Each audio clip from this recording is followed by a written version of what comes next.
Yikes, Civ 7 is not doing very well, and I'm actually quite bummed out about it since it's a franchise that I actually like, and I really wanted to play this game.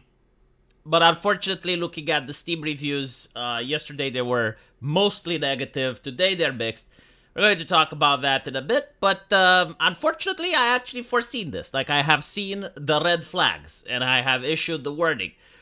You see, a couple of weeks ago, this trailer came out showing Harriet Tubman as one of the leaders of the United States civilization.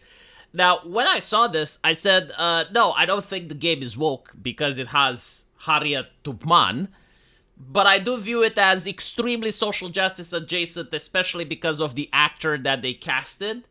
Usually, this actor is very unlikely to work for a company unless they're like extreme left wing.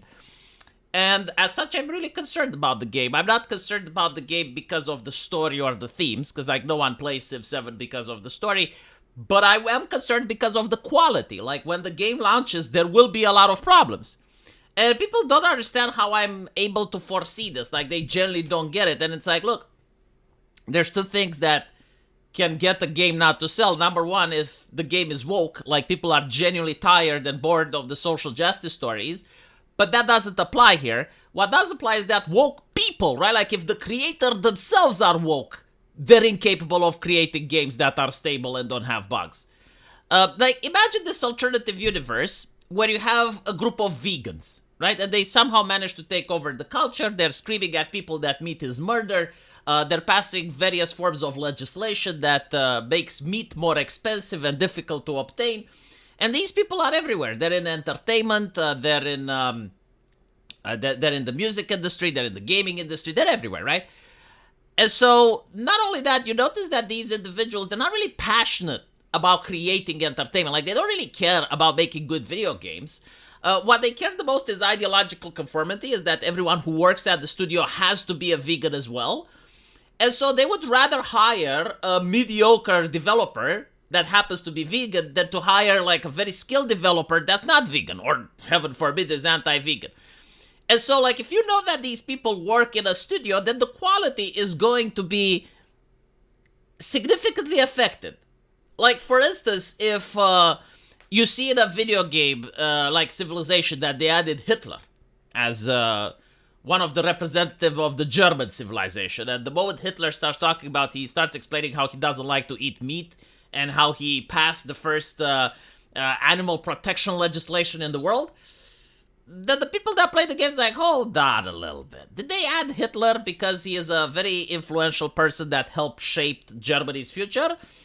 Or did they add him because, like, he just happens to have the vegan ideology, right? Like, this is where we're at. So when they added Tubman, like, I was curious, like, why didn't they add someone more famous that would be more marketable? Like, I don't know, Malcolm X or Martin Luther King, right? Like, those would be famous people that are far more marketable in a trailer for non-American folks, like for people from the European Union, like myself, than someone like Harriet Tubman. And why would they cast an actress that's already controversial, that played in a lot of other video games that flopped? And my take was, well, because the people who make the game, like the creators themselves, are woke. And the company is probably woke. And because of that, we're going to have all of the things that are associated with this when the game launches. And so it seems that I was absolutely correct on this. Things that are associated with woke ideology are bad consumer practices. In this case, as you can see, the game is going to be available in 4 days. So theoretically, it's not released yet, but you can still play it if you spend almost $100 on it, right? So this is a new tactic that AAA companies are doing. You know, companies that are all about inclusivity and social justice and helping the marginalized folk, as long as they have at least $100 to spend on a game, right? If you don't have it, then it's not inclusive enough for you. They're constantly doing this shit where they're basically saying, okay, well, the actual release date for the game is 11 February, but you can play it early by buying the deluxe edition. I really hate this thing. Like, this is cancer. And by the way, you know, the competitors, Asia, I haven't seen a single game from Japan, South Korea, or China trying to do some shit like this. This is, in my opinion, unacceptable.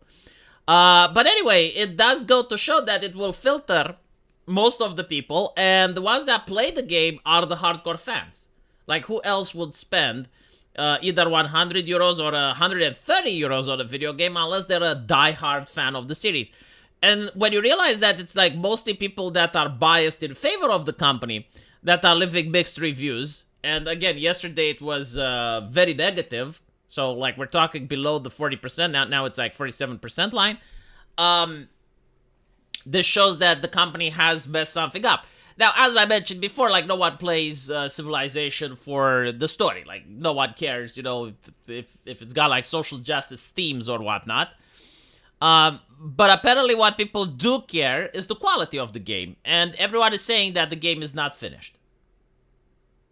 You know, like, I keep hearing excuses, but, like, help me understand how this works. Like, video games companies nowadays have bigger budget, more people working on the product, better technology, and yet we now have to expect this bullshit, right? Like, we now have to expect that when the game launches, it will cost 70 euros, or if you spend more, if you spend 100 or 130 euros, you can play it earlier, and usually it's broken at launch, and everyone has to put up with it.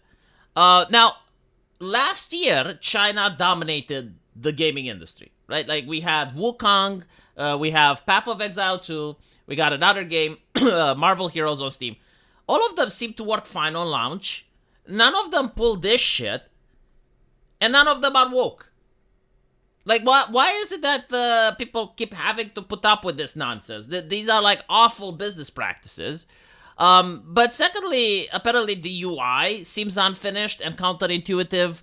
You can't select the types of maps that you want. Like, you're stuck on medium maps. Like, a lot of things that shouldn't happen in a AAA production, which, like has years under its belt. Right? Like, they managed to do a really good job with Civ 6. They managed to do an amazing job with Civ 5. There is absolutely no reason why Civ 7 is shit. And by the way, like, I really hate the fact that it's woke, like, the content creators are woke, because one of my favorite games in the series is called Colonization.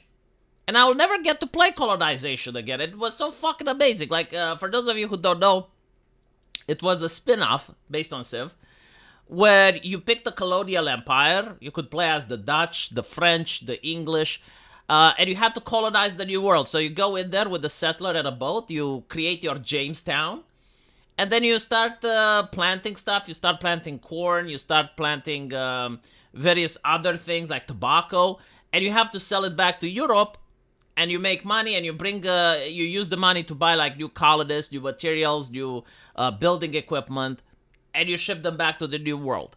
And then you make friends with the natives, or you fight the natives. You can send, like, your colonists to a native village to learn how to hunt and stuff like that. And as you play the game, the king constantly raises your taxes. Eventually, you try to build journalistic outlets in order to spread your revolutionary spirit using the printing press. And then you declare independence from the king, and finally you rebel and you win the game.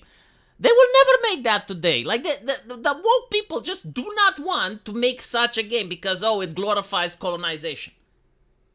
I mean, it's a monumental human achievement. Yeah, it should be glorified, actually. Like, I'm sorry to say this, but, like, why should you be ashamed of what your ancestors did in order to conquer America and make one of the most powerful nations on earth that stood up against the Nazis? Like, why should there be shame in that? Because, like, before the Europeans arrived, the native tribes were also creating their own empires. And I don't have a single doubt that if the Aztecs managed to have steamboat technology and machine guns that arrived to Europe, that they wouldn't have done the same. So, like, I'm really sick and tired of all of this. You know, this is why I dislike woke ideologies, because they're chaining their creativity. They're not allowing themselves to create. And when they do allow to create, like, they make broken games because they hire mediocre people. So yeah, if I see Tubman in a game, like, that's not a thing that I'm not going to buy the game, but it's a major fucking red flag that this shit will happen. And guess what? This shit actually did happen. Anyway, let me know what you guys think, and as usual, I'll see you in the comment section. Take care.